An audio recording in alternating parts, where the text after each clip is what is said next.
নমস্কার বন্ধুরা, ভৌতিক রহস্য চ্যানেলে তোমাদের সবাইকে স্বাগত। আজকে আমি তোমাদের গোলাপ ছিঁড়লে রক্ত এই গল্পের দ্বিতীয় পর্ব শোনাবো। তাহলে চলো আর বেশি দেরি করব না, শুরু করি। তোমাদের প্রথম পর্বের কিছুটা একটু শুনিয়ে দিই, তারপর থেকে দ্বিতীয় পর্বটা শুরু করব। মি র্যাগিন নর্টনের ওপর প্রশ্ন করছে। র্যাগিন নর্টনকে জিজ্ঞেস করলো, আপনি আমায় বলেছেন যে যখন ক্যামার এখানে এসেছিল তখন আপনার উকিল মি ব্যারাস এখানে উপস্থিত ছিল। ক্যামারের সঙ্গে ব্যারাসের কি আগে কখনো দেখা হয়েছিল? আমরা প্রথম পর্বে এতটুকুই শুনেছিলাম, এরপর থেকে আমরা দ্বিতীয় পর্ব শুনব। না, নর্টনের স্পষ্ট উত্তর। তাহলে আপনি ওদের দুজনের মধ্যে আলাপ করিয়ে দিয়েছিলেন? নিশ্চয়ই। ও নিশ্চয়ই হ্যান্ডশেক করেছিল। সাহা। কথা শেষ না করেই ও থামল। আমি চাপা হাসলুম। বললাম, যদি এখানে আসার আগে ক্যামারের হাত আহত থাকতো তাহলে তিনি কারুর সঙ্গে হ্যান্ডশেক করলে আমি অবাকই হব। যদি তিনি তা করেন তাহলে মি ব্যারাস ক্যামারকে তার হাতের ব্যাপারে কিছু মন্তব্য করেছেনই। আমি মি ব্যারাসকে জিজ্ঞেস করব। চারপাশ চুপচাপ, শুধু নর্টন আমার দিকে জ্বলন্ত দৃষ্টিতে তাকিয়ে। অন্য একটা ব্যাপার আমি আপনাকে বলতে চাই, তা হলো মৃত্যুর সময় বা অল্প আগে ক্যামার তার হাতে আঘাত পেয়েছে। নর্টন একটা বড় নিঃশ্বাস নিল, বলল, ঠিক আছে, রাত 10টা নাগাদ ল্যাম্পের মধ্যে একটা বাল্ব নষ্ট হয়ে যায়। ক্যামার সেটা পাল্টাতে চেয়েছিল। যখন সেটা সে ছুঁয়েছিল তখনই বাল্বটা ফেটে যায় এবং ওর হাত পুড়ে যায়। হয়তো সে ওটা জোরে চেপে ধরেছিল, তারপরে সে মারা যায়। বাল্বটা ফাটলো, তারপরেই ও মারা গেল? নর্টন তার মদ রাখার আলমারির কাছে গেল, বলল, আমি জানতুম না যে ওর হার্টের অসুখ। হয়তো এর ফলে ওর হৃদস্পন্দন থেমেছে, ও মারা গেছে। আপনি কেন এ ব্যাপারটা গুরুত্ব দিচ্ছেন না যে ক্যামার এখানে হাত পুড়ে মারা গেছে? নর্টন একটা হাত নেড়ে বলল, আমি এ ব্যাপারে মোটেই ভাবছি না। মূল ব্যাপারটা হলো ক্যামার মারা গেছে। কোন ল্যাম্পটা জ্বলে উঠেছিল? নর্টন কাঁধ ঝাঁকিয়ে বলল, ওই দেখো, ওটা ওখানে রয়েছে। কিন্তু এই ল্যাম্পটার গায়ে ধুলোর আস্তরণ লেগে আছে। নর্টনের মুখ শুকিয়ে গেল, বলল, বাল্বটা আমি অন্য ল্যাম্পের থেকে এনেছি, তাই হয়তো ধুলো পড়ে গেছে। কিন্তু তার আঙুলের ছাপ বাল্বের ধুলোর ওপর দেখতে পেলাম। আর কিছুই নয়। এটা আমি এখনই বলতে চাইলাম না। আমার টুপি তুলে নিলুম, বললাম, মি নর্টন, আপনাকে কষ্ট দেওয়ার জন্য দুঃখিত বলে আমি বেরিয়ে এলাম। এ বাড়িতে কর্তা জেনিটার একজন রোগা চেহারার মানুষ। তার উদ্ভ্রান্ত চাউনি তার পেশার সঙ্গে কেমন যেন মিলে যায়। আমি যখন আমার পরিচয় দিলুম তখন উনি বিশ্রাম করেছিলেন এবং তিনি বুঝতে পেরেছিলেন যে আমি তাকে জেরা করতে যাইনি। আপনি কি মি ক্যামারকে চেনেন, যিনি এখানে 3 দিন আগে মারা গেছেন? আমি আমি তাকে পাই দেখতুম। দেখে মনে হতো বেশ ভালো মতনই মদে চুর হয়ে আছেন। মি নর্টন কেমন ধরনের ভাড়াটে? ভালোই, কিন্তু আপনি ওকে একটু লক্ষ্য রাখবেন। জেনিটার আস্তে আস্তে বললেন, কেন? মিন নর্টনের সঙ্গে হ্যান্ডশেক করতে হলেও হুঁশিয়ার থাকবেন। বাইরের যতক্ষণ না কলিং বেল বেজে উঠবে ততক্ষণই হয়তো তিনি হাত মিলিয়ে দাঁড়িয়ে থাকবেন। মি নর্টন সত্যি বড় রসিক মানুষ। গরম জল ঠান্ডা জল নিয়ে সে এক কাণ্ডই করে ছেড়েছিল, ভাবলে এখনো লজ্জা লাগে। তিনি কি মানুষজনের কাছে পরিচিত ছিলেন? শুধু কথা বলতেন এই অবধি। সাবধানী গলায় তারপর বললেন, জল নিয়ে পাই অভিযোগ আসতো, আমি ঠিকঠাক করিয়ে দিলেও এটা হতো। এটাই আশ্চর্যের ব্যাপার। নর্টনের ঘর কি নতুন করে সাজানো গোছানো হচ্ছে? এটা কিন্তু বাড়ির মালিক করছেন না। নিশ্চয় 3-4 জন মিস্ত্রি সেখানে গিয়েছিল, কিন্তু আমি খবর দিয়েছি তারা আজ আসেনি। যখন একজন ভাড়াটে বাড়িকে নতুন করে সাজগোজ করতে চায়, তাতে কি বাড়িওয়ালার মত নিতে হয়? অবশ্যই, কারণ আমরা চাই না কোনো জিনিস গোলমেলে হোক। তিনি অবশ্যই ভুলে গিয়েছিলেন। আমি তাকে এ ব্যাপারে বললে তিনি বলেছিলেন, বাড়িটাকে সুন্দর করতে একটু কাজই বাকি। আমি তাকে মত দিয়েছিলাম কারণ একজন ভালো ভাড়াটে হিসেবে তিনি এতদিন এ বাড়িতে আছেন। ও কি কি নতুন কাজ করিয়েছিল আপনি দেখেছেন? না, আমি নিজের কাজ নিয়েই ব্যস্ত ছিলাম। এবার আমি তাকে ছেড়ে লিঙ্কন এভিনিউয়ের দিকে চললাম।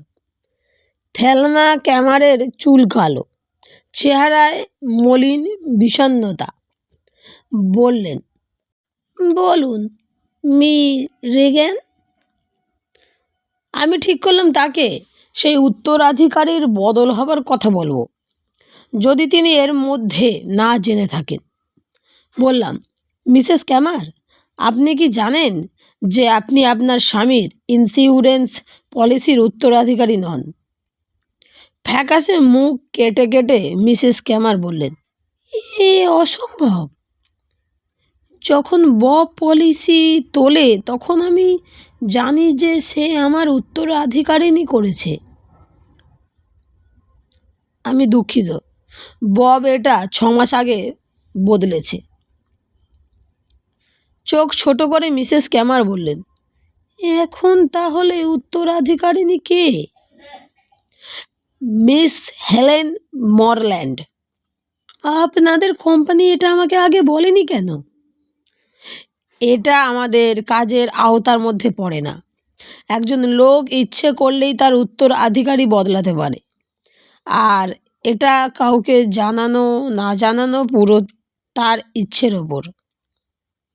রুমাল নাড়তে নাড়তে মিসেস ক্যামার বললেন, আমি তাকে সহজে টাকা নিতে দেব না। আমি আইনের সাহায্য নেব। এটা আপনার ব্যক্তিগত ব্যাপার। আপনি কি মিস মরল্যান্ডকে চেনেন? মুখে নিষ্ঠুর হাসি টেনে এনে মিসেস ক্যামার বললেন, তাকে চোখে দেখেছি, এটুকুই শুধু বলতে পারি, কিন্তু সে আমায় আদেও দেখেছে কি না জানি না। আমি শুধু একটা বাধা ছিলাম, অপ্রয়োজনীয় বাধা। এক মুহূর্ত চুপ করে থেকে তিনি আবার শুরু করলেন, বরের জীবনে অনেক মহিলা এসেছে, আর এ ব্যাপারে সে বেশ অভ্যস্ত ছিল, কিন্তু এগুলো তার কাছে কোনো ব্যাপারই ছিল না। হেলেনের সঙ্গে আলাপ হবার পর থেকেই বব যেন কেমন হয়ে গিয়েছিল। আমার স্বামীর সঙ্গে আলাপ হবার পর আমি তার হেলেনের কাছে গেছিলাম, বলেছিলাম আমার স্বামীকে ছেড়ে দিতে। মরল্যান্ড তার আশ্চর্য ধূসর চোখ জোড়া তুলে আমার দিকে কয়েক মুহূর্ত তাকিয়েছিল, তারপর বলেছিল, ববকে তুমি তোমার কাছেই রাখো।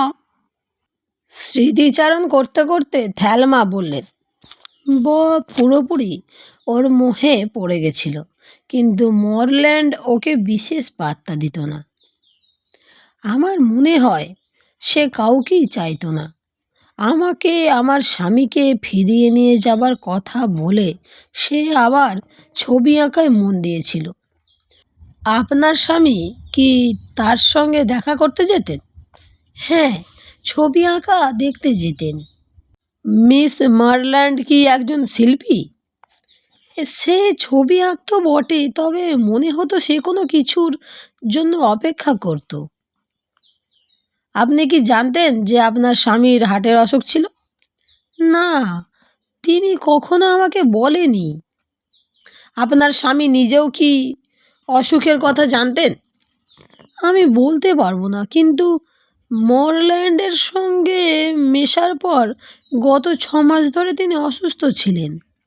শুধু তার হার্টই খারাপ নয়, তিনি প্রচুর মদ খেতেন, ঘুমোতে পারতেন না, খেতে পারতেন না। মিস মারল্যান্ডের সঙ্গে আপনার স্বামীর কী করে পরিচয় হয়? পিটার নর্টন এই আলাপটা করিয়ে দিয়েছিল। আমার মনে হয় সে দেখতে চেয়েছিল মরল্যান্ড কীভাবে ববকে কায়দা করে। এটা প্রায় একটা ঠাট্টার ব্যাপারই ছিল। ক্যামারের ডাক্তার কে ছিলেন? Doctor Ferrel. ব্রামনার বিল্ডিংয়ে তার অফিস। মিসেস ক্যামারকে ধন্যবাদ দিয়ে আমি উঠে পড়লাম। আমি ব্রামনার বিল্ডিংয়ে ডাক্তার ফ্যারেলের অফিসে পৌঁছে আমার রেকর্ড দেখালাম। 50 পেরোনোর ডাক্তার ফ্যারেলকে আমি বললাম, আপনার রুগী রবার্ট ক্যামার 3 দিন আগে মারা গেছেন। ও আপনাদের কোম্পানির মক্কেল ছিল। আমি কাগজে পড়েছি বলে ডাক্তার তার ক্যাবিনেট ফাইল থেকে একটা কার্ড নার্সকে দিয়ে বার করিয়ে এনে পড়তে লাগলেন। 10 বছর ধরে আমি ক্যামারকে দেখছি। 2.5 বছর আগে আমি তাকে তার হার্টের ব্যাপারে বলি। 2 মাস আগে আমি যখন তাকে দেখি তখন তার স্বাস্থ্য খুব খারাপ। আমি তাকে স্বাস্থ্যের যত্ন নিতে বলি। সে আমার কথা শোনেনি। ওর স্ত্রী বললেন যে তাকে হার্টের কথা জানানো হয়নি। এরপর আমি 231 নম্বর ব্রেনার্ড স্ট্রিটে হাজির হলাম। শহরের প্রাচীনতম অংশে এটা একটা 4 তলা বাড়ি। গাড়িতে বসে বসে একটা সিগারেট শেষ করে আমি বাড়িতে ঢুকে পড়লাম এবং একেবারে উপরের স্টুডিওতে গেলাম। হেলেন মরল্যান্ড তার ধূসর চোখ তুলে আমায় দেখল কেবল। আমার আসবার উদ্দেশ্য শুনে কিছু বলল না। আপনি কি জানেন মি ক্যামারের হার্টের অসুখ ছিল? আমার মনে হলো যে তিনি যেন না বলতে চেয়েছিলেন, কিন্তু কী ভেবে যেন হ্যাঁ বললেন। কথাটা বলে তিনি আমার দিকে ঘুরলেন। আপনি কি জানেন যে মি ক্যামারের ইন্স্যুরেন্স পলিসির উত্তরাধিকারিণী আপনি? একটা ইজেলের সামনে তিনি থমকে দাঁড়িয়ে বললেন, হ্যাঁ, যদিও এটা আমার কাজের মধ্যে পড়ে না। তবুও আমি জিজ্ঞেস করলাম, কেন? তুলি নিয়ে একটা লাইন এঁকে তিনি বললেন, সে আমায় ভালোবাসত। সে আমায় কিছু দিতে চেয়েছিল, টাকা ছিল না তাই। বন্ধুরা, গল্পটি আজকে এই পর্যন্তই। গল্পটি এখানেই শেষ নয়, এর শেষ পর্ব নিয়ে খুব শিগগিরই আমি আবার ফিরে আসব। আর গল্পটি তোমাদের কেমন লেগেছে আমাকে অবশ্যই কমেন্টে জানিও। যারা যারা প্রথম পর্ব শোনোনি তারা প্রথম পর্বটা শুনে নিও, তাহলে দ্বিতীয় পর্বটা তোমরা বুঝতে পারবে। আর গল্পটি যদি তোমাদের ভালো লেগে থাকে, বন্ধুদের সঙ্গে শেয়ার করে, চ্যানেলটি সাবস্ক্রাইব করে, লাইক করে আমার পাশে থাকতে হবে, যাতে আরও নতুন নতুন গল্প আমি বানাতে পারি। তাহলে বন্ধুরা, আজকের মতো বিদায়।